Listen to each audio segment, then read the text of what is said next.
جمال الوجود بذكر الإله وتصفو الحياة بنور هدى. Kunjungan MBS Muhammad bin Salman ke Cina ternyata ikut menyetujui keputusan Xi Jinping tentang kamp konsentrasi Uighur. Dia setuju dengan Uighur di kamp konsentrasikan. Itu untuk menangkap terorisme. Ini langsung diprotes oleh Malaysia. Maka Raja Salman malu saat itu dan marah besar kepada putranya. Maka diambil alih ke kerajaan tadi, dan berita yang saya sampai ke telinga saya dari saudara kita yang baru pulang dari sana, ada kemungkinan akan dicabut hak putra mahkota dari MBS. MBS tidak terima. Apakah ini indikator kalau Raja Salman akan bertengkar dengan anaknya sehingga Raja Salman meninggal dunia? Maka muncullah 3 anak laki-laki yang berebut kekuasaan. Tapi kata Rasulullah, "Fala yasiru ila wahidin minhum." Kekuasaan tidak berhasil mereka dapatkan. Kenapa? Karena muncullah Imam Mahdi yang mereka baiat.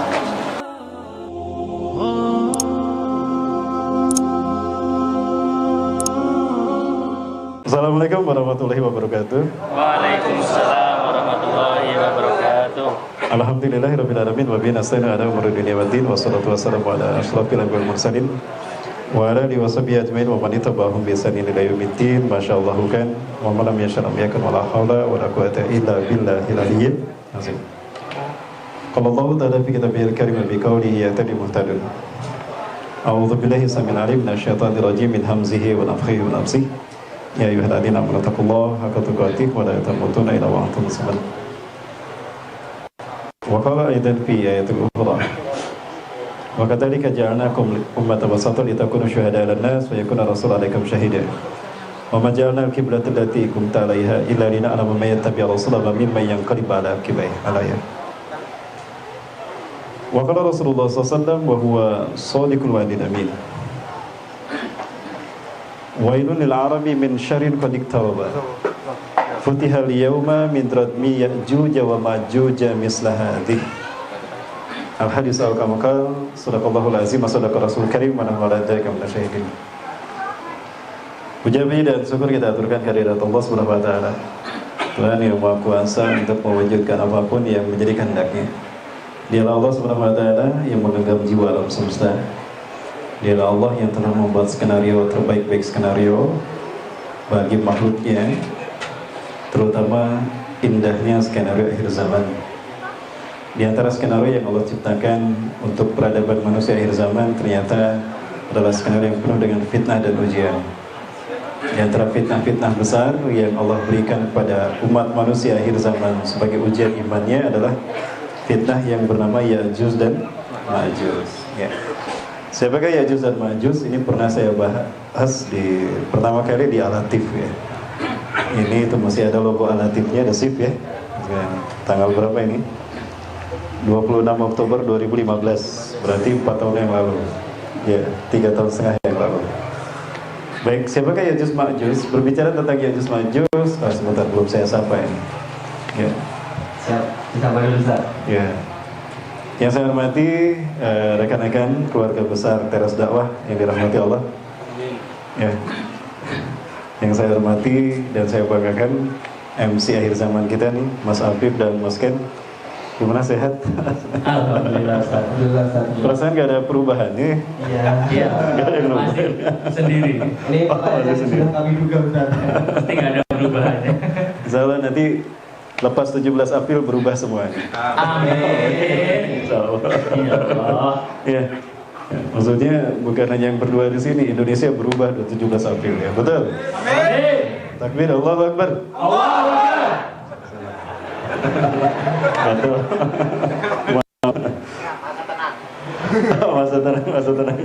Masa tenang jadi ngepal ini. Baik, yang saya hormati juga para sepuh, para tokoh, rekan-rekan hadirin kaum muslimin muslimat rahimakumullah. Bagaimana kabarnya sehat hari ini? Alhamdulillah. Baik. Satu kegembiraan yang tidak bisa saya ungkapkan dengan kata-kata ketika saya kembali bertemu menyapa Jogja mulai dari kemarin hari pertama di kajian pertama di Nurul Asri, sekarang yang terakhir di Teras Dakwah. Kayaknya endingnya selalu Teras Dakwah ini. Ya, happy ending. Amin. Amin insyaallah ya. Salawat dan salam melimpahkan pada sunnah kuda kita Rasulullah Muhammad sallallahu alaihi wasallam, Nabi dan Rasul yang diutus ke tengah-tengah kita, sebaik-baik pemberi kabar gembira dan sebaik-baik pemberi peringatan. Apa kabar gembira yang disampaikan Rasulullah SAW? Adalah kabar gembira bagi mereka yang menghidupkan sunnah di akhir zaman. Ya wabarakatuh. Satu hal yang harus kita sadari, hari ini kita berada di satu momen, satu saat, satu masa di mana Allah sedang melakukan sebuah proses filtrasi. Allah sedang membagi dua umat Islam ke dalam dua kubu. Cuma ada dua kubu ya. Kubu yang pertama, saya agak alergi nyebut satu. Kubu yang pertama sama kubu nomor dua. Ya. Rasulullah SAW mengatakan, "Yauma tahdusul malhamatul kubra." Hari menjelang terjadinya malhamah kubra, yanqasamullahul muslimina ila khaimatain. Allah akan membagi orang-orang muslim ke dalam dua kubu. Jadi Rasulullah sering nyebut angka dua ini. Atau apa isyaratnya? Khaimatul ula, kemah pertama, kulluhum mu'minuna wa laysa fil munafiquna wala kanawata. Kemah pertama semuanya orang beriman dan tidak ada orang munafik satupun di dalamnya. Wa khaimatus tsaniyah, dan kemah yang kedua, kulluhum munafiqun. Semuanya orang munafik dan tidak ada walaysa fil mu'minuna wala kanawata. Tidak ada orang beriman satupun. Maka peristiwa demi peristiwa yang sekarang kita alami di seluruh dunia, hatta di Indonesia, itu sebetulnya merupakan cara Allah melakukan filtrasi. Siapa yang harus di kubu 01, siapa yang harus kubu kok di 01 pertama. Nah, siapa yang kubu pertama dan siapa yang kubu kedua. Sudah terlihat ya? Sudah terlihat. Inilah fitnah akhir zaman. Dan yang Allah filtrasi bukan hanya orang yang tidak tahu tentang Islam atau orang yang dianggap selama ini adalah sampah masyarakat, bukan. Ini sekelas kiai, Bapak. Saya minjem istilah kiai. Artinya sekelas ulama sekalipun bisa terkena oleh fitnah ini. Dahsyat luar biasa. Baik. Nah, kembali kepada tema kita kali ini, kita akan membahas siapa Ya'juj Ma'juj. Sebetulnya Ya'juj Ma'juj ini merupakan satu dari 10 tanda besar. Ya. 1 dari 10 tanda besar kejadian hari kiamat. Ya, masih ingat 10 tanda besar ini apa aja? Yang pertama, menurut hadis riwayat Imam Ahmad, yang pertama adalah terbitnya matahari dari barat. Terbitnya matahari dari barat. Yang kedua, munculnya dukhan, ya, kabut asap yang menutup bumi selama 40 hari 40 malam. Yang ketiga, munculnya binatang melata yang bisa berbicara kepada manusia. Yang keempat, munculnya Dajjal. Yang kelima, turunnya Nabi sallallahu alaihi wasallam. Nah, yang keenam baru munculnya Ya'juj dan Ma'juj. Yang ketujuh, pembenaman bumi bagian timur. Yang kedelapan, pembenaman bumi bagian barat. Yang kesembilan, tenggelamnya Jazirah Arab. Dan yang kesepuluh, munculnya api dari lembah Adan Yaman yang menggiring manusia dari timur ke barat. Nah, pada saat itu jika itu terjadi, berarti bumi sudah dipenuhi oleh orang-orang yang tidak punya iman walau sebesar biji sawi. Yang ketujuh, kedelapan, kesembilan itu terjadi ketika, sampai yang ke-10 terjadi ketika orang beriman sudah tidak ada di muka bumi. Karena mereka sudah dicabut nyawanya oleh sebuah angin yang bernama angin Iliyin yang berhembus dari bumi Hijaz. Hijaz adalah satu tempat antara Mekah dan Madinah, dan Mekah Madinah termasuk Hijaz. Ada yang menyebutkan luar biasa, ini seorang muslim yang hadir pada kajian saya waktu itu. Beliau lama kerja di Saudi Arabia, kemudian di negara-negara Timur Tengah yang lain. Beliau menemukan satu karakter yang ketika saya sampaikan ini, beliau kaget. Akan berhembus sebuah angin yang lembut, saking lembutnya angin ini disebut Iliyin, berhembus dari bumi Hijaz antara Mekah dan Madinah. Itu akan menjadi pencabut nyawa orang beriman. Beliau menemukan, Ustaz, saya mencatat ada karakter khusus antara Mekah Madinah. Kenapa Rasul menyebutnya angin itu berhembus dari sana? Ya, ada satu zat yang itu paling banyak terdapat di tempat itu. Satu gas. Gas ini kalau tercium oleh seseorang dalam hitungan detik, tidak lebih dari 10 detik manusia akan mati dalam waktu cepat. Ada kemungkinan gas ini yang dimaksudkan Rasulullah, yaitu gas H2S, asam sulfida. Asam sulfida ini kalau terhirup oleh seseorang itu mati seketika. Jantungnya berhenti dan paru-parunya kejang. Ya, pernah dengar orang menggali sumur tiba-tiba meninggal dunia? Nah, itu karena mencium gas itu, H2S.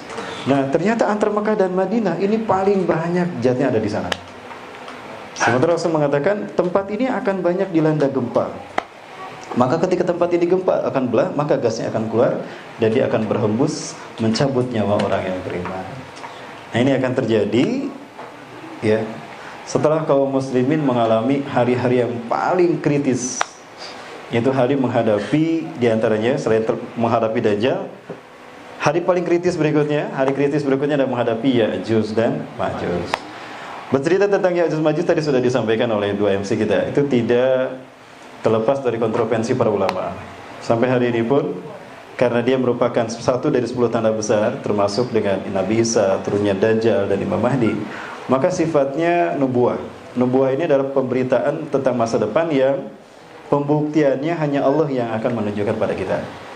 Jadi setiap ulama tidak memiliki pendapat yang sama tentang siapa Ya'juj Ma'juj. Ya. Di antara ulama kita tadi sudah membahas ya, banyak asumsinya tadi. Ya, desas-desusnya ya. Baik. Nah, berbicara Ya'juj Ma'juj, ini tidak terlepas dari sosok yang bernama Zulkarnain. Ya, Zulkarnain ini adalah satu-satunya Fir'aun, maksudnya Raja Mesir yang menjadi Nabi dan Rasulullah. Baik. Di dalam Quran surat Al-Kahfi ayat 83 sampai 85, Allah menjelaskan tentang menyebut kata Zulkarnain. Ya. A'udzubillahi minasyaitonir rajim, wa yas'alunaka 'an Dzulqarnain. Dan bertanya pada engkau Muhammad tentang Zulkarnain. Qul sa'atlu 'alaikum minhu dzikra. Kau katakan oleh Muhammad, aku akan membacakan kepada kalian tentangnya. Inna makkanna lahu fil ardi. Sesungguhnya kami telah menguatkan dia di muka bumi. Kami telah memberikannya kekuasaan, kami telah menjadikannya raja, kami telah memberikannya kemampuan dan kekuatan, serta kami telah memberikannya wahyu. Ya. Wa atainahu min kulli syai'in sababa. Dan kami telah memberikan kepadanya kemampuan untuk menguasai sesuatu yang diinginkannya. Fa'at basababa, maka dia pun menempuh satu jalan. Hatta idza balagha maghribasy syamsi, maka ketika dia sampai kepada tempat terbenamnya matahari. Nah, nanti kita lihat di manakah tempat terbenamnya matahari menurut para ahli ulama, maksudnya para ahli sejarah. Salah satu paling berbekas dan berkesan bagi saya adalah pendapatnya Syekh Hamdi bin Hamzah Abu Ziyad. Syekh Hamdi bin Hamzah Abu Ziyad ini dari Saudi Arabia dan beliau masih hidup, dan beliau telah melakukan penelitian selama bertahun-tahun seorang diri, di mana beliau melakukan penelitian ini bersama istrinya juga. Dan analisanya itu luar biasa, sangat akurat menurut saya, maksudnya sangat presisi, dekatan dengan fakta realitasnya itu sangat luar biasa. Ya, seperti apa gambarannya nanti kita bahas para muslimin. Ya, lanjut. Ya. Pada semangat semua di sini. Wajadaha tagharubu fi ainin hamiatin. Dia mendapati matahari itu terbenam di laut yang ada lumpur hitamnya. Ainin hamiyah ini adalah lumpur hitam. Wa wajada indaha qauman, dan di sana dia menemukan satu kaum. Ya. Qulna ya Zulkarnain, maka kami berfirman kepada Zulkarnain, hai Zulkarnain, imma an tu'adziba, aku memberikan kekuasaan kepadamu. Apakah engkau akan menyiksa satu kaum yang durhaka, wa imma an ta'hida minhum fihim husna, atau engkau akan memberikan kebaikan kepadanya. Ya. Qala, maka berkatalah Zulkarnain, amma man zalama fasawfa nu'adzibuhu. Adapun yang zalim akan kami siksa dia. Tsumma nuraddu ila rabbi, kemudian aku akan kembalikan kepada Tuhannya, fayu'adzibuhu adzaban nukra. Maka Tuhannya akan menyiksanya dengan azab yang tidak taranya. Nah, tidak ada yang melakukan ini kecuali seorang nabi dan rasul. Kalimat-kalimat ini dalam ayat-ayat inilah yang membuat para ahli tafsir yakin kalau Zulkarnain adalah nabi dan rasul Allah. Berarti dia adalah satu-satunya raja Mesir yang menjadi nabi dan rasul. Ya, Zulkarnain itu bukan nama asli. Siapa nama aslinya? Ada. Ya, akan kita bahas. Ya, jangan kemana-mana, tetap bersama saya yang selang satu ini. Ya, iklan masuk iklan. Ya, iklan mana iklan? Oh, nggak ada iklannya? Oh, kalau gitu lanjut, nggak ada iklannya. Wa man amana wa amila sholiha, adapun orang yang beriman dan beramal soleh, falahu jazaanil husna, maka baginya adalah balasan yang baik. balasan yang terbaik. Wasanaqulu lahum min amrina yusra, dan kami akan memberikan kemudahan kepada perintah-perintah kami, kepadanya atas perintah-perintah kami. Baik, siapakah sebetulnya Zulkarnain? Zulkarnain ini nama aslinya Amnikhatib IV. Kalau di film Hollywood disebutnya Imhotep. Tapi itu digambarkan sebagai tokoh yang jahat, musuh dari Brendan Fraser. Demami apa Demumi? Demama. Oh, ini versi baru ini. Demumi ya. Demumi. Nah, karena stylish raja-raja Mesir itu kepalanya pelontos, tapi ada rambut yang dikepang yang disisakan. Ada yang satu di sini kayak Haman, ya. Ada juga yang kanan dan kiri ada dua. Nah, Zulkarnain itu kanan kiri. Jadi seperti tanduk. Di kanan ada satu, di kiri ada satu. Nah, tanduk bahasa Arabnya kornun. Dua tanduk jadi kornain. Zu yang mempunyai. Jadi Zulkarnain itu sebutan. Artinya yang punya dua tanduk. Dan ini luar biasanya Allah sudah menyebutkan dia di dalam Al-Quran. Coba kita lihat dalam Al-Quran. Alhamdulillah, makin semangat saya. Mas, tehnya dua berarti dua sesi ya? Oh, MC-nya satu. Oh, kalau ini satu Mas Afif, ini Mas Ken, saya mana? Ini Ustaz. Oh, ini saya. Saya ini Ustaz. Subhanallah. Lagi putih ya Mas ya? Iya. Putih kan? Air gini. Baik. Kayak petak. Baik, benar Alhamdulillah. Bisa dibuka di dalam Al-Quran coba. Surat Al-Mu'min. Coba kita lihat surat Al-Mu'min. Surat Ghafir. Kok ditutup? Silakan dicek di Al-Quran masing-masing. Al-Mu'min ayat 12. Al-Mu'min surat Al-Mu'min itu surat ke-40 bukan? Ghafir, ya. Ghafir, surat Ghafir. Ya, surat Al-Mu'min itu surat Ghafir juga. Nama ini dari surat Mu'min Ghafir, ayat ke-86 kalau tidak salah, 86 apa 84, coba lihat.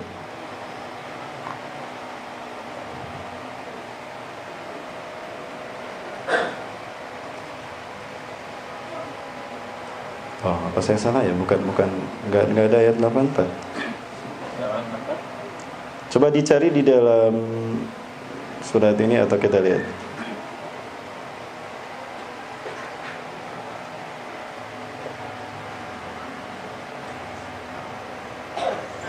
Wa qala ar-rajulul ladzi yaktumu imanahu min ali fir'aun. Ada tidak?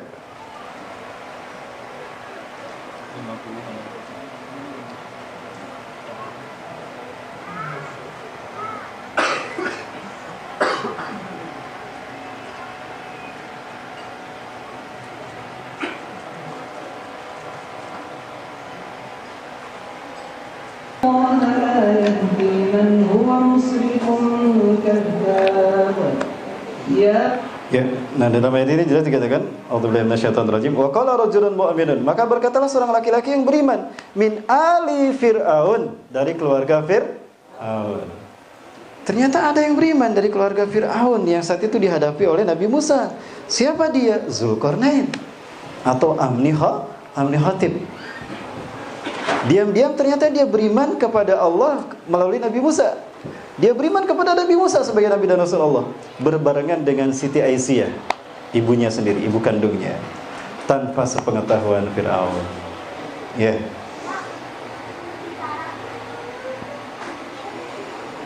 Yaktumu imanahu, yang menyembunyikan iman dia. Berarti pada saat itu Fir'aun tidak tahu kalau dia beriman. Ataktuluna rajulan, kenapa engkau hendak memerangi dan hendak membunuh seseorang yang ayyakula rabbiyallah, yang mengatakan Tuhannya Allah, wa qad ja'akum bil bayinat, padahal dia telah datang kepada kalian dengan bukti yang nyata mirabikum, dari Tuhan kalian. Nah, para ahli tafsir mengatakan dia inilah Zulkarnain atau Amnikhatib, dan dia inilah yang kemudian setelah Fir'aun ini tenggelam, dialah yang menjadi raja Mesir. Ketika dia menjadi raja Mesir, maka dia ganti Mesir yang paganisme menjadi Mesir yang bertauhid. Bertauhid. Yang tadinya paganis menjadi Oh hey. Maaf, kan situ lagi. Maaf. Gak tahu. Baik, saya perlihatkan ini ada momen-momen di mana terjadinya peristiwa itu. Peristiwa tenggelamnya Fir'aun ini merupakan kekuasaan Allah.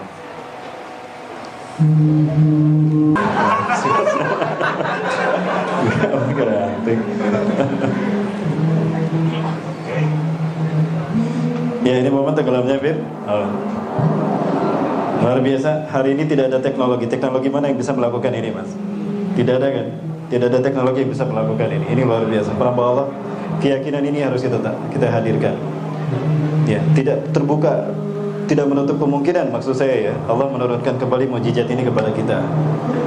Ya, maka syaratnya adalah sudah layakkah kita untuk mendapatkan pertolongan ini. Maka dekatkan diri kita kepada Allah. Ya, pantaskan diri kita agar kita layak mendapatkan pertolongan Allah tadi. Karena Rasulullah SAW mengatakan, "Idza kanatil juyus khairul juyus yathum nasrullah." Apabila pasukan yang terbaik, maka pertolongan Allah akan datang. Artinya pertolongan Allah akan datang kepada bangsa ini jika kita memang sudah layak ditolong. Nah, itu yang harus kita pantaskan pada diri kita. Dengan apa? Tidak lain dengan Quran dan Sunnah. Betul? Allahu Akbar. Ya, Mas. Itu dulu, Mas. Nah, inilah keretanya Fir'aun. Ya, dan di antara semua yang mati saat itu dari pasukan Fir'aun dan bala tentaranya, maksudnya hanya jasad Fir'aun yang Allah awetkan sampai hari ini. Nah, ini dia Fir'aun. Diceritakan dalam Al-Quran itu tangan Fir'aun itu ke atas tangan kirinya, dan dia mengatakan amantu bi Rabbi Musa wa Harun. Tangan kirinya itu naik. Sambil dia tenggelam, dia tangannya seperti, aku beriman pada Tuhannya Musa dan Harun. Namun terlambat tadi ya. Terlambat untuk pulang, Mas. Karena sudah di tengah-tengah kan, walaupun rantainya putus, Mas. Nah, waktu saat itu dia mati dalam keadaan tangannya seperti ini. Ketika ditemukan oleh pelaut Prancis, maka dia diikat tangannya dan diginikan. Terlihat kan? Itu ada pembersihan rutin setiap jangka 1 bulan sekali. Ketika dibersihkan, ikatannya dilepas, maka tangannya gini lagi. Itu menunjukkan kalau dia pada akhirnya pun beriman. Kenapa tidak dibiarkan begini?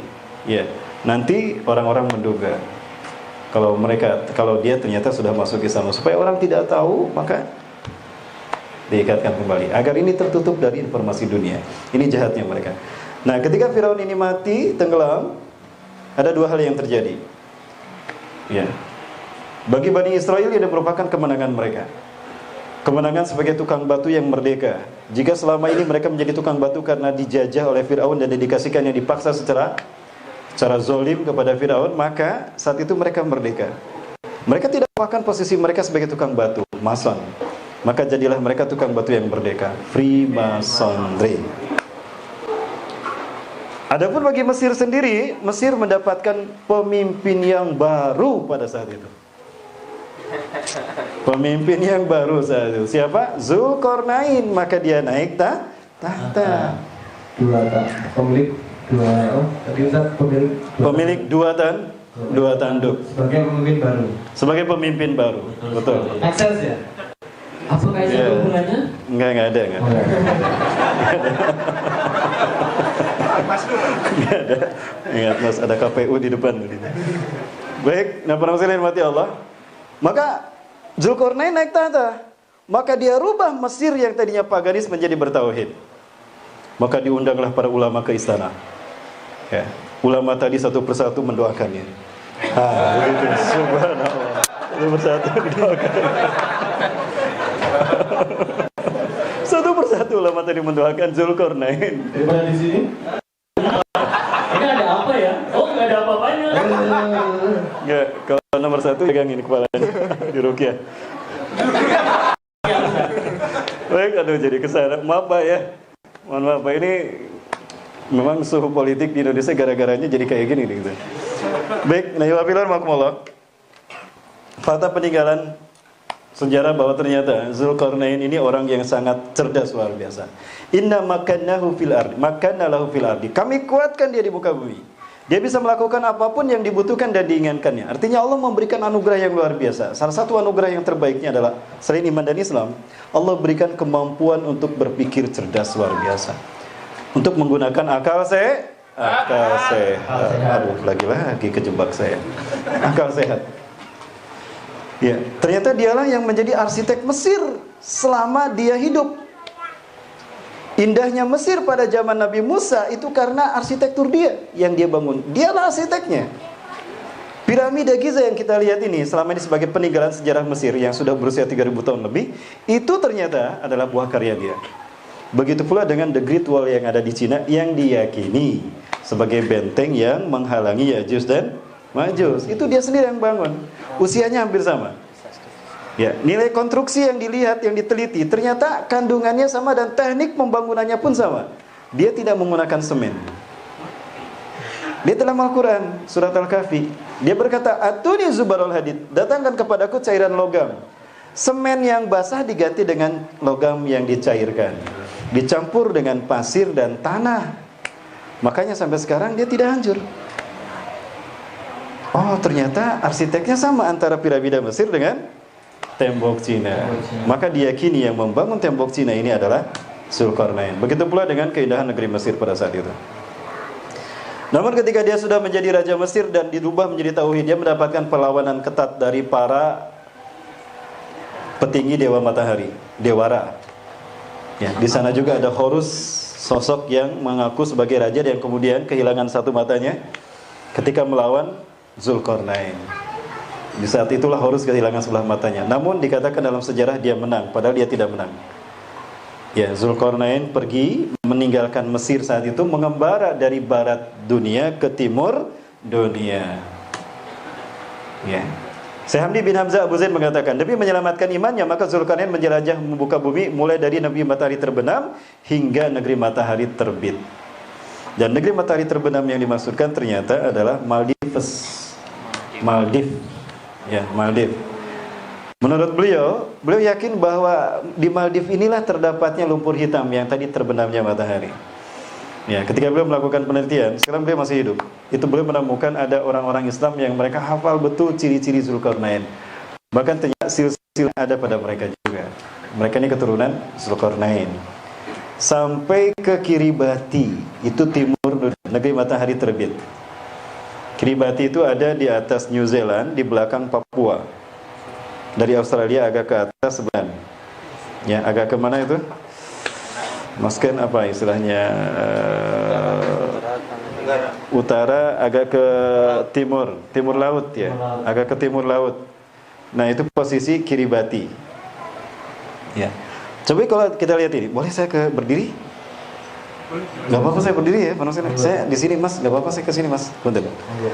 Nah, kalau kita lihat rute ini, ternyata rute ini mulai dari Maldives sampai ke Kiribati di sini, itu adalah rute sutra, rute perdagangan utama dunia. Bapak Ibu, para sekalian yang mati Allah, enggak ada Bapak Ibu ya, ini masih akan emas nih. Iya. Apa namanya? Chinese Bell. Para sekalian yang mati Allah, coba kalau kita lihat, ini yang menjadi keyakinan bagi saya. Ternyata Islam sudah sampai ke Indonesia sejak zaman Nabi Musa. Mas, boleh saya di situ, Mas? Ya. Para sekalian yang mati Allah, rute ini kalau kita lihat dia melalui Indonesia kan? Nah, baik. Fir'aun itu jasadnya kan dimumikan, diabadikan. Itu menggunakan beberapa zat. Salah satu zat paling utama untuk memumikan Fir'aun adalah kamper. Kamper ini istilahnya apa? Kapur barus. Kenapa disebut kapur barus? Karena kapur ini berasal dari satu tempat bernama Barus, dan itu ada di Sumatera. Tapanuli. Berarti Tapanuli sudah terkenal, Barus ini sudah terkenal sejak zaman Fir'aun. Maka jika ini rute dipilih oleh Zulkarnain dalam menyebarkan Islam, berarti Islam sudah menyentuh Indonesia sejak zaman Zulkarnain. Itulah alasannya kenapa di Indonesia sekarang mayoritas umat Islam. Kalau memang ada Hindu dan Majapahit sebelumnya, kenapa bukan Hindu dan Buddha yang mayoritas di Indonesia? Kenapa Islam yang mayoritas di Indonesia? Dan lupakah kita kalau nama-nama pulau di Indonesia, kayak jadi ngebahas ini pernah. Kapan Ya'juj Ma'jujnya? Ini prolognya pengusulin ya. Awal kemunculan Ya'juj dan Ma'juj. Nggak apa-apa ya, ngalir ya? Nggak apa-apa, lanjut? Tapi bukan berarti lanjut 2 periode, Bu. Baik. Kemudian ternyata nama-nama pulau di Indonesia, ini punten kalau saya salah tolong luruskan. Itu berbau Islam, berbau Arab. Sumatera itu diambil dari kata asyamatirah. Syamatir, Sumatra. Itu artinya mahkota. Pulau Jawa itu diambil dari bahasa Arab, itu al-jawu, tempat yang tinggi dan panjang, dataran tinggi dan dingin. Dataran tinggi dan dingin. Al-jawu.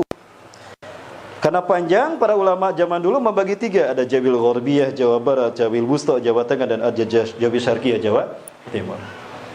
Kalimantan, tanah yang berawak basah. Borneo, jadi Borneo. Makassar, tempat yang terpecah-pecah. Makassaro, itu bahasa Arab. Tempat yang terpecah, Makassaro. Dari kata kassaro yukassiru Makassaro, jadi Makassar. Maluku dulu namanya Jaziratul Muluk.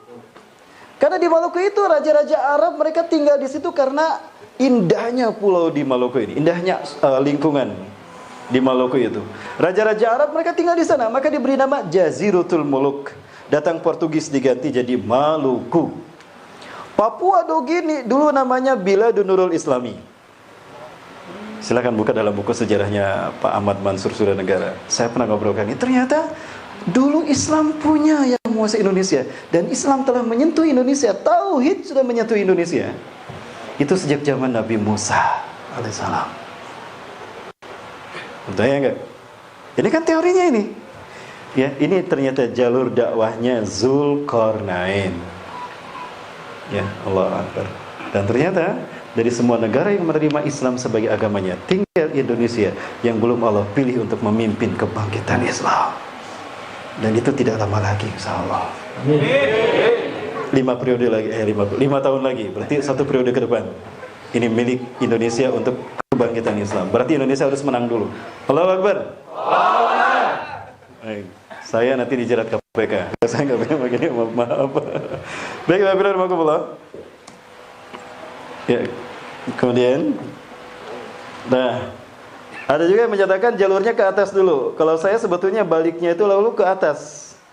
Ya, dia mengambil arah ke atas ke Cina. Nah, disitulah dia bertemu dengan Ya'juj dan Ma'juj. Fayajidu qauman la yakaduna yafqahuna qaula. Maka Zulkarnain ketika datang ke dataran sini, dia menemukan satu kaum yang hampir tidak bisa memahami perkataan, dan bahasa mereka tidak bisa dipahami. Itu bahasa Cina.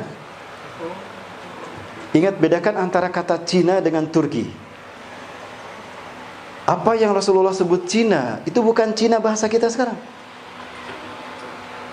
Kalau Cina yang sekarang kita maksud, itu Rasul menyebutnya justru Turki. Ternyata Turki yang sekarang dulunya satu rumpun dengan Cina, Turkistan. Di sini. Disinilah tempat ada Khazaria, Kurs, Kisman. Khazar itu adalah nenek moyang Yahudi Askenazim yang sekarang menjadi Zionis Yahudi.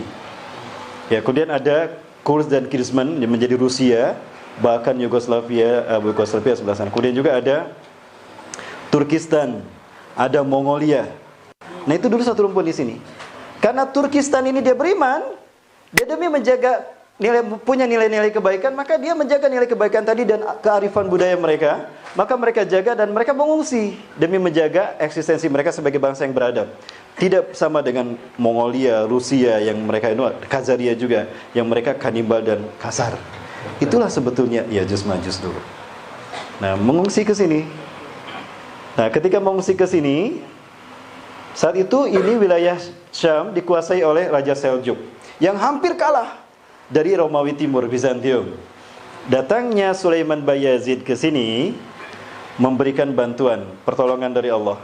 Sulaiman Bayazid dengan 100 pasukan kavalerinya berhasil membantu Seljuk dari kekalahan dan menang. Saat itu Romawi dipukul mundur. Raja Seljuk yang muslim saat itu berterima kasih kepada mereka. Ternyata mereka Turki Utsmani, Sulaiman Bayazid ini agamanya Islam juga. Itulah alasannya kenapa mereka hijrah dari sini, Turkistan ke sini, demi menyelamatkan iman, demi menyelamatkan tauhid. Ketika ketemu dengan Raja Seljuk dan membantu Seljuk sehingga menang mengalahkan Romawi, nah, Raja Seljuk berterima kasih. Maka diberilah hadiah sebuah wilayah. Karena mereka pendatang, maka dikasih satu wilayah. Namanya Anatolia. Yang kemudian dikembangkan menjadi Turki sekarang.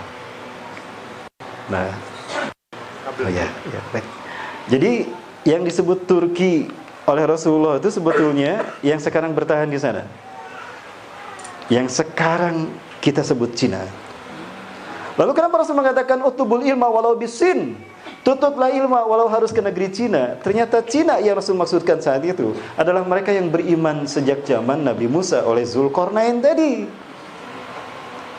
Makanya Utsman bin Affan ketika ingin membuat Quran asli induk, itu kan butuh kertas. Dari mana kertasnya? Dari Uighur, Muslim Uighur Cina. Dan ulamanya ternyata yang menyambut Utsman bin Affan adalah Wong Fei Hung. Subhanallah. Betul Wong Fei Hung ya? Selama ini yang kita tahu Wong Fei Hung siapa? Bukan Sifrun ya? Bukan Nachiro, bukan? Bukan Zainuddin Nachiro, bukan? Ya bukan, jauh amat itu ya. Baik, nah di sini para sekalian terjadinya pertemuan sejarah tadi. Nah, Iwa fillah rahimakumullah. Oke, kita klik lagi. Nah, ini wilayah Kiribati yang ini New Zealand kan? Atas Australia di Papua. Nah, para sekalian, Kiribati inilah ternyata menjadi akhir dari perjalanan para pelaut Arab yang Muslim termasuk Zulkarnain. Karena setelah itu dia tidak menemukan daratan. Maka disinilah dia berdakwah, mendakwahkan Islam. Maka ternyata banyak sampai hari ini komunitas-komunitas kecil yang beriman, mereka Muslim dan mereka memiliki pengetahuan sejarah yang kuat tentang Zulkarnain dan Ya'juj Ma'juj. Baik. Ini wilayah gambaran wilayah dan ini adalah tempat yang paling disukai oleh Zulkarnain, wilayah Atol. Atol itu adalah tempat yang menjadi pecahan dari gunung. Tadinya ada gunung dan gunung Merapi itu sehingga tersisa pulau yang berbentuk lingkaran seperti itu tadi. Itu tempat yang paling disukai oleh Zulkarnain. Disitulah terdapatnya lumpur hitam. Ya, Ainah Hamiatin. Berikut lagi Mas. Ya, klik lagi. Klik lagi Mas. Kita bersepat. Klik lagi. Nah, ini gambaran Maldives seperti ini. Nah, ini tempat yang menurut Syekh Hamdi bin Hamzah Abu Ziyad, disinilah terdapatnya Ainin Hamiatin yang disebutkan Allah dalam surat Al-Kahfi. Dan disinilah Zulkarnain pun pernah tinggal dan berdakwah membentuk komunitas orang-orang yang beriman di zaman Nabi Musa masih hidup. Di mana pada saat itu Nabi Musa dan Bani Israel menempuh perjalanan ke Palestina. Zulkarnain menempuh perjalanan ke sini. Jadi ini terjadi di zaman yang sama, di waktu yang sama. Berarti Islam sampai ke tanah Nusantara ini di zaman Nabi Musa. Percaya tidak? Ya. Allahu Akbar. Para sekalian, ini saya kira beralasan kuat kalau Indonesia ini akan menjadi titik kebangkitan Islam akhir zaman. Artinya pertarungan besar akhir zaman yang disebut dengan Armageddon dan Al-Malhamatul Kubra akan menjadi titik sentralnya itu Asia Pasifik, Indonesia. Ayo, Allahu Akbar. Baik, berikutnya. Nah, ini gambaran salah satu gambaran atol lagi. Sebelumnya Mas, nah ini juga gambaran atol yang ada di Maldives. Inilah tempat-tempat yang paling disukai. Ya, atol itu ternyata adalah larva yang mengandung larva yang kemudian bercampur dengan air laut dengan kadar garam yang tinggi sehingga terciptalah lumpur hitam yang Allah sebutkan dalam surat Al-Kahfi. Klik lagi. Kita masuk kepada keyword sekarang Zulkarnain. Siapakah Ahmad? Ya'juj Ma'juj. Zulkarnain sudah selesai ya. Sekarang Ya'juj Ma'juj. Nah, bahasan Ya'juj Ma'juj ini sebetulnya bukan bahasa Arab. Ternyata Ya'juj Ma'juj ini Allah ambil dari bahasa Cina. Ya. Dan ini menjadi satu bahasa, satu istilah yang digambarkan oleh dinasti Zhengzhou. Nah, dinasti Zhengzhou adalah dinasti yang sampai hari ini mereka menjadi penyelamat akidah yang ada di Cina. Saya pernah bertemu dengan mereka, khususnya mereka yang ada di Henan. Itu mereka semua beragama Islam. Pimpinan mereka disebutnya Ahong. Bukan Ahok ya, Ahong. Pakai eng. Ahong. Ahong ini artinya kiai. Kiai, ajengan, ulama, bahasa merekanya Ahong. Pernah datang ke kita 13 orang. Nah, mereka meyakini betul kalau kami adalah keturunan dari kaum muslimin yang diislamkan oleh Zulkarnain. Nenek moyang kamilah yang menjadi korban dari kejahatan Ya'juj dan Ma'juj. Baik, klik lagi. Nah, Ya'juj Ma'juj keduanya ditemukan pada budaya dan bahasa Cina. Ternyata memang Ya'juj Ma'juj ini bahasa Cina, bukan bahasa Arab. Ya, itu berarti Asia, Zhou bangsa. Jadi Ya'juj artinya bangsa Asia. Ma'juj diambil dari dua kata. Ma pasukan berkuda, Ma itu kuda, Zhou bangsa. Jadi Ma'juj adalah bangsa yang berkuda. Sehingga kalau dua frase ini digabungkan, Ya'juj Ma'juj, kita akan menemukan definisi bahwa mereka ini adalah pasukan yang berkuda yang datang dari Asia. Ya, sudah mulai ketemu sudah ada titik terang ya tentang siapa mereka. Jadi Ya'juj diambil dari dua kata, Ya itu Asia, Jau bangsa. Bahasa Arab itu tidak pernah meninggalkan satu kata berakhiran wawu sukun. Selalu ditambah huruf konsonan. Nah, di sana ditambah dengan huruf jim. Jadi Ya'juj. Ma'juj juga sama artinya Ma'jo, diambil menjadi bahasa Arab ditambah jim jadi Ma'juj.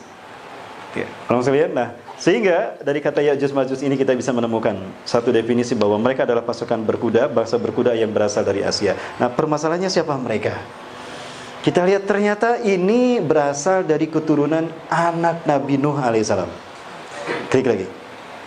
Nah, Nabi Nuh kita tahu punya 4 anak laki-laki. Yang pertama bernama Yafis, kedua bernama Syam, ketiga bernama Ham, dan yang keempat bernama Kan'an. Nah, kita tahu Nabi Nuh berdakwah selama 120 tahun dan hanya sedikit yang beriman. Nabi Nuh dakwah sejak beliau berusia 480 tahun. Beliau diutus menjadi Nabi dan Rasul di 480 tahun. Dakwah 120 tahun itu hanya sedikit yang beriman. Bahkan anaknya sendiri Kan'an tidak beriman. Maka Allah hukum mereka di usia Nabi Nuh 600 tahun. Itu terjadi tahun 3050 sebelum Masehi. Ya, 3050 sebelum Masehi itu banjirnya perkiraannya. Nah, ketika banjir selesai, terdamparlah di Turki Utara. 3 anak yang beriman, mereka mengembara ke tempat yang berbeda. Yafis, klik lagi kan. Nah, Yafis mengembara ke arah utara, maka melahirkanlah bangsa Eropa sekarang. Lahir Yafis di sini dan juga ke sini.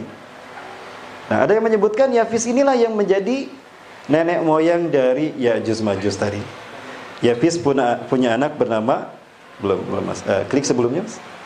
Nah, Yafis punya anak bernama Magog bin Yafis. Nah, Magog inilah yang melahirkan keturunan yang memiliki karakter seperti yang Allah sifatkan dan Rasulullah sifatkan dalam hadisnya, bangsa yang kejam, kadibal dan pembantai. Maka para ahli hadis, salah satunya juga ahli sejarah yang bernama Sesemi bin Abil al-Maghbus, meyakini bahwa Ya'juj Ma'juj adalah bangsa keturunan dari Magog bin Yafis.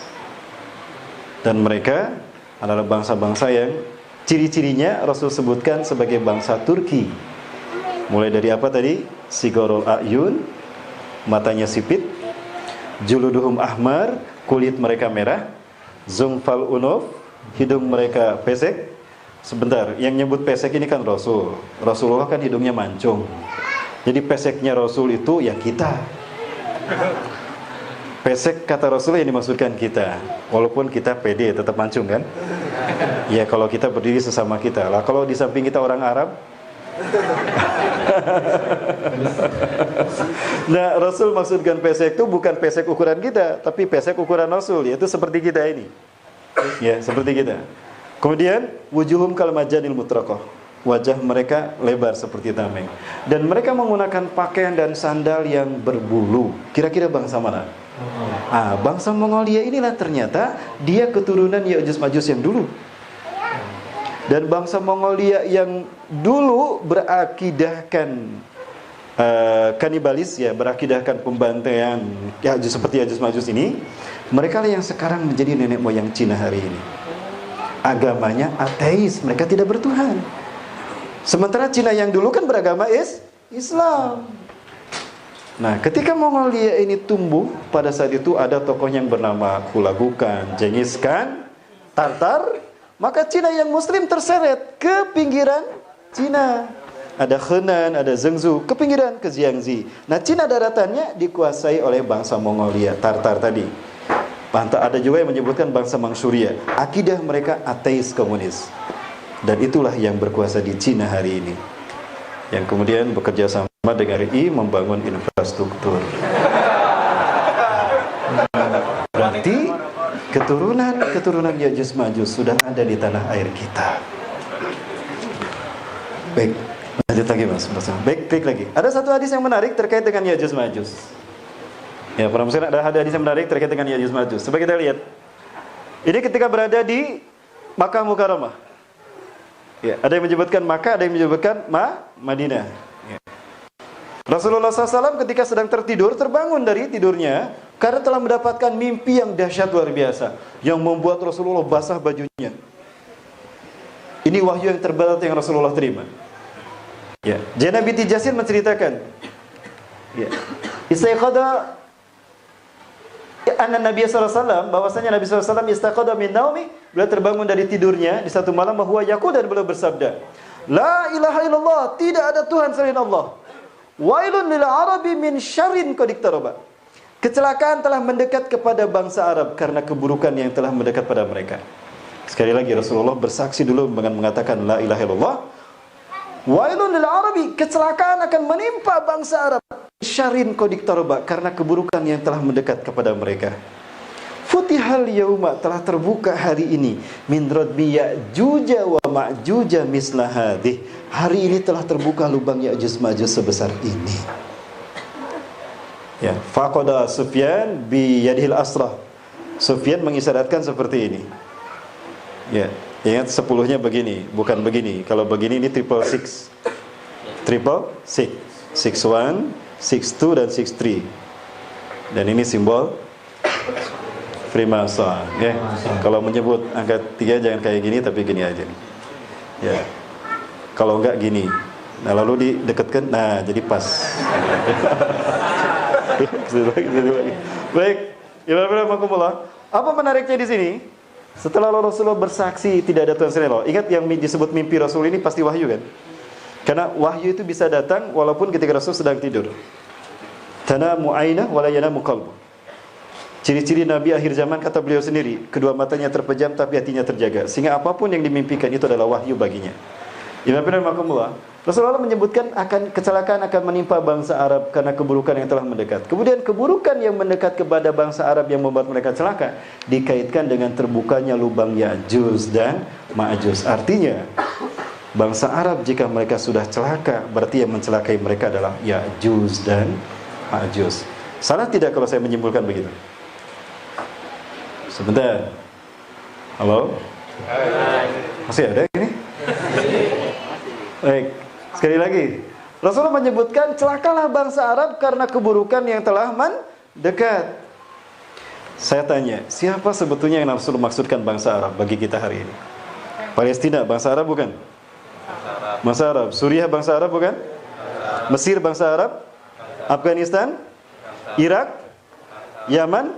Bangsa Arab. Bagaimana kondisi negara-negara itu sekarang? Hancur. Terbuktikan apa yang Rasul sabdakan? Celakalah bangsa Arab karena keburukan yang telah mendekat. Hari ini kita mendapati apa yang kita fahami tentang bangsa Arab sudah hancur seperti yang Rasul sebutkan. Dan Rasulullah mengaitkan kehancuran bangsa Arab itu karena terbukanya lubang Ya'juj Ma'juj. Artinya, petaka bangsa Arab disebabkan oleh Ya'juj dan Ma'juj. Lalu siapa yang membantai Suriah? Ada Rusia kan? Rusia tadi berasal dari pulau di mana Yafis berada. Palestina, siapa yang membantainya? Israel. Israel ini siapa Israel sekarang? Yahudi Zionis.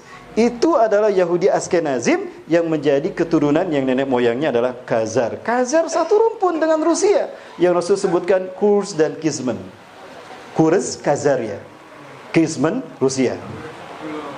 Kemudian Mesir, siapa yang membantainya? Syiah. Syiah Iran. Iran dulunya adalah pasukan yang berasal dari Yahudi. Kembali ke Khazaria. Lalu siapa yang membantai? Irak. Irak siapa yang membantainya? Amerika. Anglo-American ini ternyata adalah keturunan bangsa Dayak yang dulu punya rumpun istilah punya kaitan juga dengan wilayah Khazaria. Siapa lagi? Yaman. Siapa yang membantai Yaman? Syiah juga. Iran.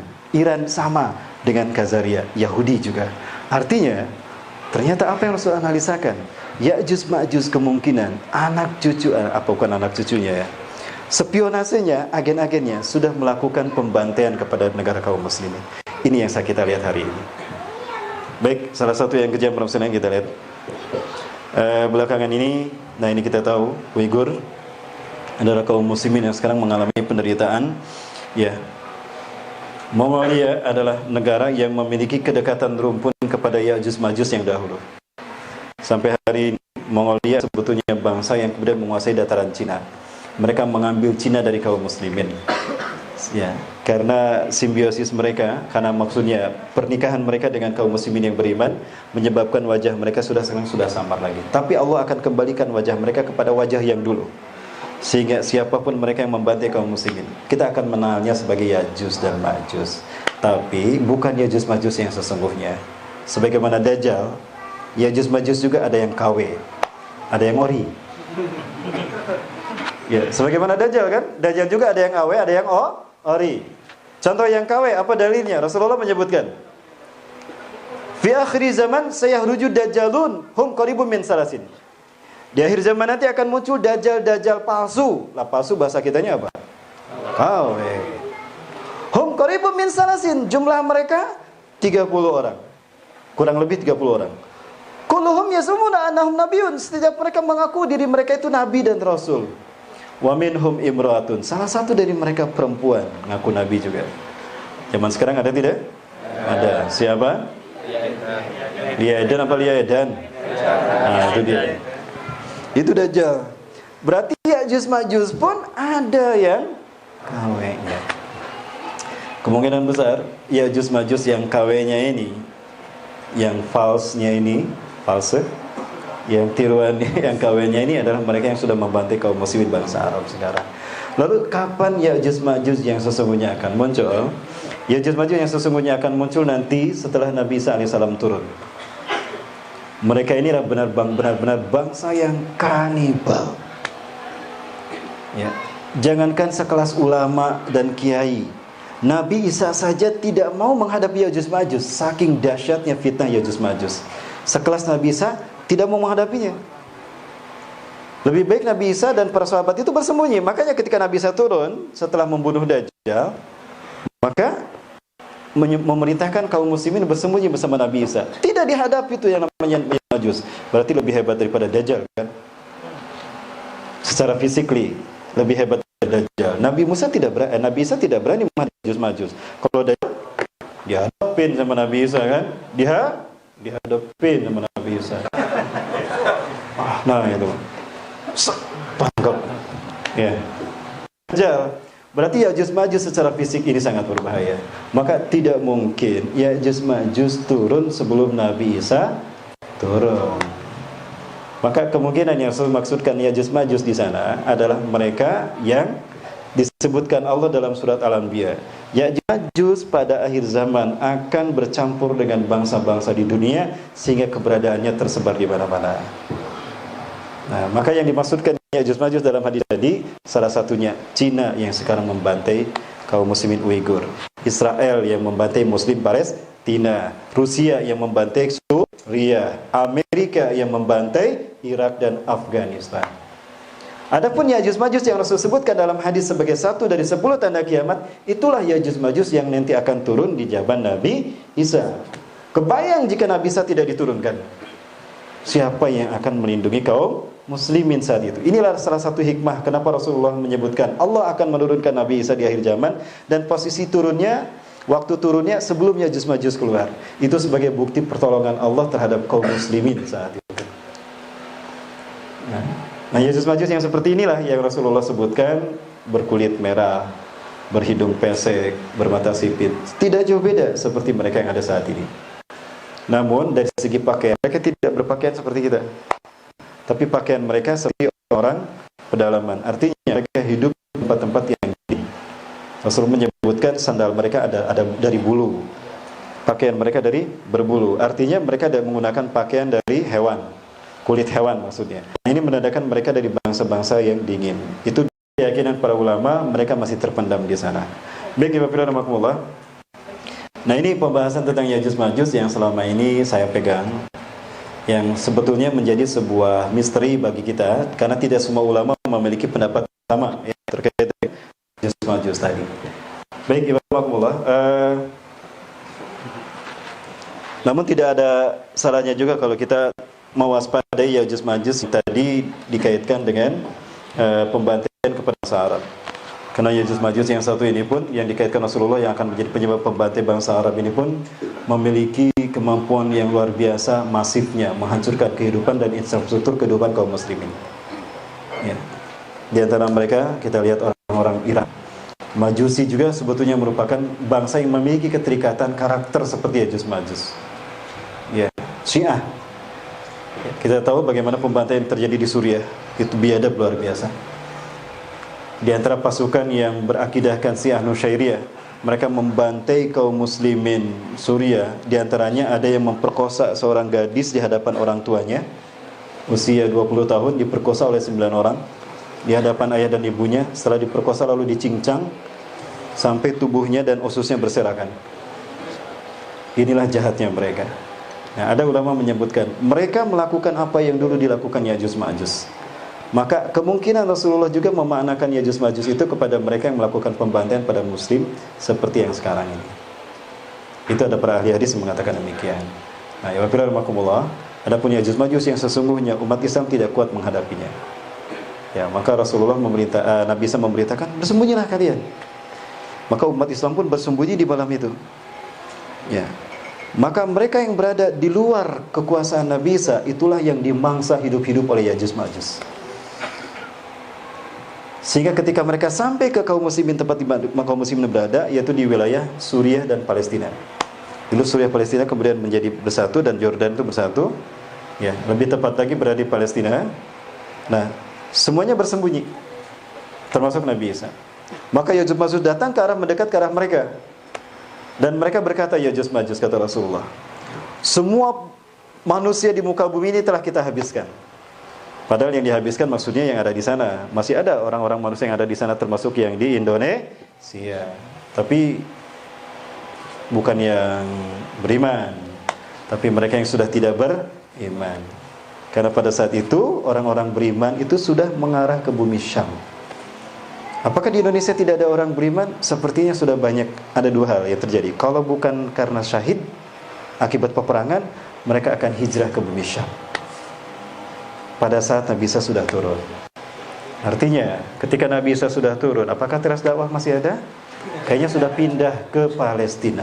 Amin. Pindah ke Palestina. Baik, masih ada sedikit lagi. Ya, nggak apa-apa, ini sekedar cerita, nggak apa-apa para muslim. Ya, karena yang namanya Yajuj Majuj ini cerita. Lanjut. Ya, setelah mereka sembunyi, maka di antara Yajuj Majuj kata Rasulullah ada yang menggerak-gerakkan tombak mereka, lalu dilemparkan ke langit. Dan ketika balik lagi ternyata sudah berlumuran darah. Maka mereka yang lain pun mengikutinya, dilemparkan semua tombak mereka dan semuanya kembali dengan berlumuran darah. Lalu Allah menghukum mereka dengan diturunkannya apa? Ulat. Maka terjadilah hujan ulat dari langit, yang mana ulat itu menimpa mereka. Nah, Yajuj Majuj mereka menundukkan kepala mereka. Ketika melihat ke atas ada ulat, lalu mereka menundukkan kepala mereka. Maka ulat itu pun masuk ke punduk-punduk mereka, kata Rasulullah.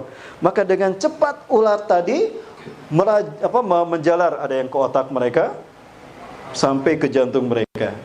Maka ketika subuh harinya, kaum muslimin selesai sholat subuh, Nabi Isa memberitakan, keluarlah kalian, aku tidak mendengar banyak suara di luar sana.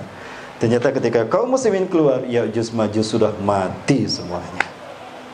Saking banyaknya Yajuj Majuj saat itu, binatang ternak kita tidak ada yang bisa makan rumput, karena sudah terkena darah-darah Yajuj Majuj. Maka mereka pada akhirnya memakan daging-daging Yajuj Majuj. Namun Allah memberikan berkah bagi manusia akhir zaman di zaman Nabi Isa. Ini berkahnya kedatangan Nabi Isa AS.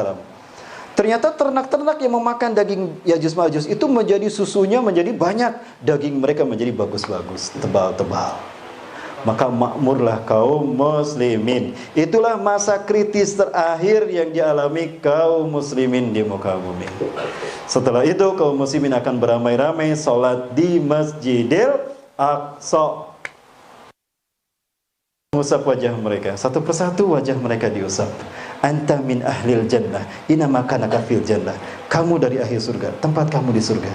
Rasulullah mengatakan, itulah sebaik-baik manusia di muka bumi. Mudah-mudahan mereka yang diusap oleh Nabi Isa adalah termasuk kita. Amin. Amin. Baik, Ibu rahimakumullah. Nah, kemudian itulah momen di mana umat Islam kemudian memasuki fase khilafah ala minhajin nubuwah yang damai, adil dan makmur. Amin. Amin. Adil dan makmur. Maka kemudian Nabi bisa menikah dengan gadis Arab dan punya anak, 3 anak laki-laki. Setelah Nabi Isa punya 3 anak laki-laki, Imam Mahdi meninggal dunia, dimakamkan di Syam, disolatkan, imamnya adalah Nabi Isa alaihissalam. Ya. Setelah itu kemudian ada pembayatan Al-Qahtani sebagai khalifah di muka bumi yang berikutnya.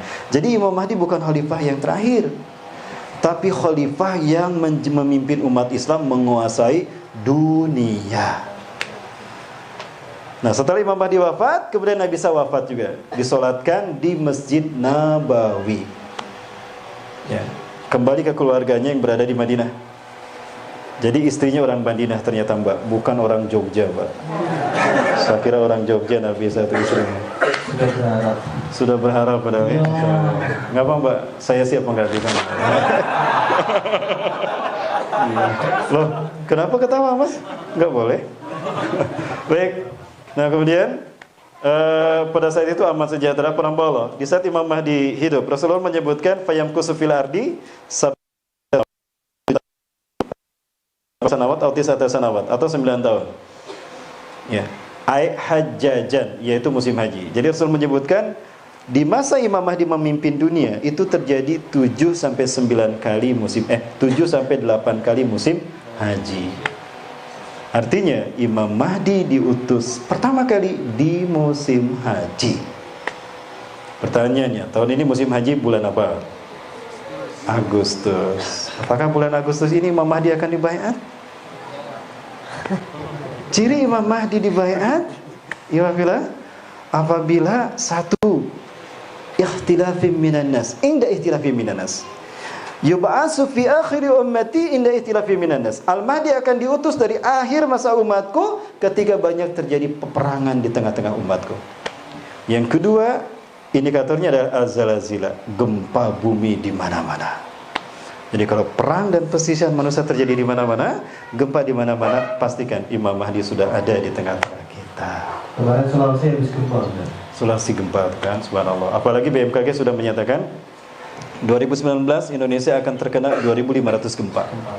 Betul ya? 2.500 gempa. Banyak gempa bumi. Udah peperangan di mana-mana. Hari ini Rusia dan Amerika sedang, antara Vladimir Putin dengan Donald Trump, saling berbalas pantun yang berbau sinis dan sindiran. Luar biasa. Kemudian Pakistan dan India sudah mulai saling serang demi memperebutkan Kashmir. Arab Saudi sudah mulai memanas dengan Asia. Kenapa? Kunjungan MBS Muhammad bin Salman ke Cina ternyata ikut menyetujui keputusan Xi Jinping tentang kamp konsentrasi Uighur. Dia setuju dengan Uighur di kamp konsentrasikan. Itu untuk menangkap terorisme. Ini langsung diprotes oleh Malaysia. Maka Raja Salman malu saat itu dan marah besar kepada putranya. Maka diambil alih ke kerajaan tadi, dan berita yang saya sampai ke telinga saya dari saudara kita yang baru pulang dari sana, ada kemungkinan akan dicabut hak putra mahkota dari MBS. MBS tidak terima. Apakah ini indikator kalau Raja Salman akan bertengkar dengan anaknya sehingga Raja Salman meninggal dunia? Maka muncullah 3 anak laki-laki yang berebut kekuasaan. Tapi kata Rasulullah, fala yasiru ila wahidin minhum. Kekuasaan tidak berhasil mereka dapatkan. Kenapa? Karena muncullah Imam Mahdi yang mereka baiat. Ya, siapa yang merinding? Jadi gimana Profesor? Mohon maaf, saya tidak bermaksud melakukan cocok logi, tidak. Saya menuntut bagaimana kita bisa memahami hadis itu dan kita wujudkan dalam situasi kita hari ini. Ya, saya dibilang sama RK suka melakukan cocok logi. Ya. Dan perang melawan Turki kata Rasulullah adalah perang pertama, baru setelah itu kaum muslimin perang melawan berlindung dari kejahatan Ya'juj dan Ma'juj.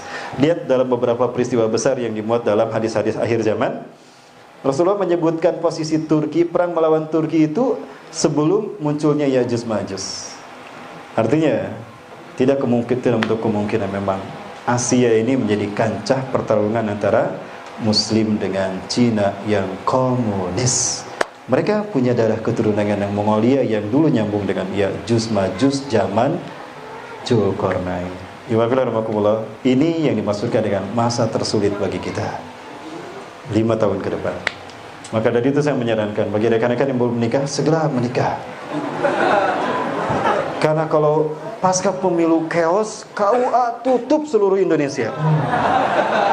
Sedangkan teras taruh masih membuka. Habis ini membludak. Pamit siap. Baik. Baik, Bapak Ibu, barangkali itu dulu yang saya jelaskan terkait dengan Ya'juj dan Ma'juj. Barangkali ada yang mau disampaikan, silakan. Waktu saya berikan kembali pada Mas Afif dan Mas Ken.